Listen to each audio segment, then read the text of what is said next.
रूप से मिलनी चाहिए। क्योंकि एक बार को आप सोचिए, आखिर उस बच्चे की गलती क्या होती है जो एक गरीब घर में पैदा होता है और उसको बेहतर शिक्षा से वंचित होना पड़ता है। शिक्षा के सामने एक पैसे की दीवार खड़ी है, जो जितनी ऊंची दीवार लांघ सकता है, जो जितना अधिक पैसा शिक्षा पे खर्च कर सकता है, वो उतनी बेहतर शिक्षा पा सकता है। लेकिन अगर एक देश एक है, लोकतांत्रिक देश है, तो शिक्षा भी सबको एक समान रूप से तो मिलनी ही चाहिए। आज परिस्थिति ये है कि एक तरफ तो प्राइवेट स्कूल हैं जो लूट के अड्डे बने हुए हैं, वहां पे आप एडमिशन कराने जाएंगे तो सिर्फ एडमिशन के नाम पे ही आपको 10,000 20,000 रुपए देना होगा। और कमीशन खोरी का ऐसा धंधा है कि कॉपी, किताब, टाई, बेल्ट, ड्रेस, जूता कहाँ से खरीदना है ये आप नहीं तय करेंगे वो प्राइवेट स्कूल वाले। यानी आम लोगों की मेहनत की आखिरी कौड़ी उनके जेब से वसूल लेना चाहते हैं। और दूसरी तरफ सरकारी स्कूलों में न तो पर्याप्त टीचर हैं, न पर्याप्त बिल्डिंगें।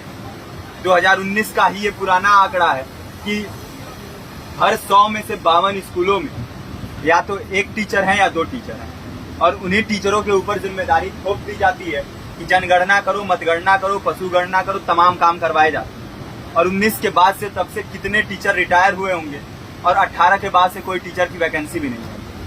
आप खुद भी सोच सकते हैं ये परिस्थिति और कितनी बिगड़ी हो। इसीलिए हम लोग ये मांग उठा रहे हैं, चाहे कोई राष्ट्रपति का बच्चा हो या किसी मजदूर का, सबको शिक्षा एक समान मिलनी चाहिए और निःशुल्क रूप से मिलनी चाहिए। प्रेमचंद ने अपने दौर में भी कहा था कि एक सभ्य समाज में ऊंची से ऊंची तालीम मुफ्त होनी चाहिए और इसका पूरा खर्च गवर्नमेंट को उठाना चाहिए, क्योंकि हमारे देश को फौज से ज्यादा आवश्यकता तालीम की। और शिक्षा से जुड़ता हुआ ही दूसरा मुद्दा हम लोग उठा रहे हैं।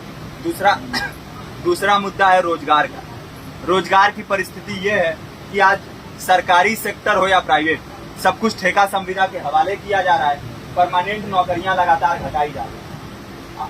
इसी रेलवे में 1995 के आसपास लगभग 18.5 लाख कर्मचारी काम करते थे, लेकिन आज उनकी संख्या 12 लाख थी। आप खुद भी सोच सकते हैं कितने बड़े पैमाने पे परमानेंट पदों को घटाया जा रहा है। और आज आलम ये है, एक तरफ लाखों पद खाली पड़े हैं, फिर भी कोई वैकेंसी नहीं निकलती। जो वैकेंसियां निकलती हैं उनमें भ्रष्टाचार होता है, पेपर लीक हो जाते हैं। RO, UP police, BPSC, SSC, CGL, ऐसे तमाम पेपर लीक हो चुके हैं, आप लोग भी जानते ही हैं। अभी नीट की धांधली में ये पता चला कि एक एक पेपर 30 लाख से 50-50 लाख रुपए में बेचा गया। हम और आप तो ये पैसा नहीं दे सकते। पूरी की पूरी कारस्तानी सरकार, प्रशासन, शिक्षा माफियाओं की होती है। और भुगतता कौन है? आम घरों के लोग, जो लोग सालों साल तैयारी करते हैं, दिन भर में 10-10 घंटे, 12-12 घंटे पढ़ते हैं। और इतनी कड़ी मेहनत के बाद, सालों साल की मेहनत के बाद उनके हाथ लगती है तो सिर्फ हताशा, निराशा, अवसाद।